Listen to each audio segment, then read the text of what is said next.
Guys ஒரு டேஸ்டியான mutton gravy பார்க்கலாமா?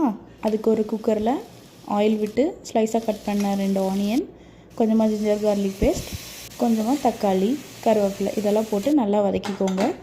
தக்காளி நல்லா மசிஞ்சு வந்ததுக்கப்புறமா 1/4 டீஸ்பூன் மஞ்சள் தூள், 1 டீஸ்பூன் வரமிளகாத்தூள், 2 டீஸ்பூன் தனியாத்தூள், கொஞ்சமாக சால்ட்டு இதெல்லாம் போட்டு நல்லா வதக்குங்க. மசாலாவோட பச்சை வாசனை போனதுக்கப்புறம் நான் இன்றைக்கி க்ளீன் பண்ணி கட் பண்ணி வச்சுருக்கிற ஒரு 1/2 kg மட்டன் ஆட் பண்ணியிருக்கேன்.